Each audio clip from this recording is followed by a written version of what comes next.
കുറച്ച് ദിവസങ്ങളായിട്ട് രേണുസുധിക്കെതിരെ പിന്നെയും പഴയ പോലെ തന്നെ വിമർശനങ്ങളും എതിരെ വീഡിയോസൊക്കെ ചെയ്യുന്നുണ്ട് ആൾക്കാർ. ഇതിനു മുമ്പ് ക്യാൻസർ ആണെന്ന് രേണുസുധി പറയുന്നതിന് മുമ്പ് രേണുസുധി ചെയ്ത കുറേയധികം കാര്യങ്ങൾ ആൽബങ്ങൾ വെച്ച് അല്ലെങ്കിൽ പറയുന്ന കാര്യങ്ങളൊക്കെ വെച്ചിട്ട് കുറേയധികം വിമർശനങ്ങളും രേണുസുധിക്കെതിരെ വീഡിയോസൊക്കെ ചെയ്യാറുണ്ട്. ആ സമയത്തൊക്കെ രേണു അതിനെ പ്രതികരിക്കുകയൊക്കെ ചെയ്യാറുണ്ട്.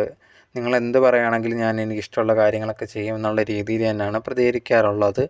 അങ്ങനെയൊക്കെ ചെയ്തുകൊണ്ടിരിക്കുന്ന വ്യക്തിയാണ്. പിന്നെ ക്യാൻസർ ആണ് എന്ന് പറഞ്ഞതിന് ശേഷമാണ് ഒരുപാട് പേരുണ്ടെങ്കിൽ രേണുവിനെതിരെ വീഡിയോ കാര്യങ്ങളൊന്നും ചെയ്യാതിരുന്നത്.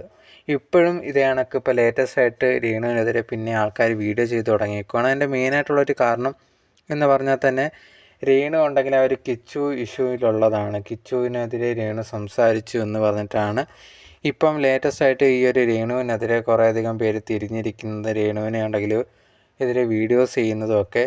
എനിക്ക് പറയാനുള്ളൊരു കാര്യം, കിച്ചുവും ഈ ഒരു രേണുവും തമ്മിലുള്ള പ്രശ്നങ്ങൾ അവർ തമ്മിൽ തീർത്തോളും എന്നുള്ളതാണ്.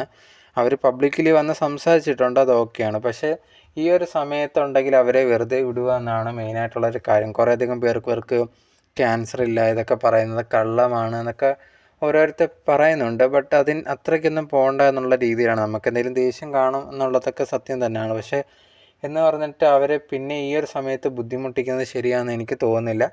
സോ ഞാനെൻ്റെ അഭിപ്രായം പറഞ്ഞു എന്ന് മാത്രമേ ഉള്ളൂ. സോ ഇത് കാണുന്ന നിങ്ങളുടെ അഭിപ്രായം എന്താണെന്നുള്ളത് നിങ്ങൾക്കും ഈ ഒരു കമൻറ്റ് ബോക്സിൽ കമൻറ്റായിട്ട് പറയുന്നതാണ്.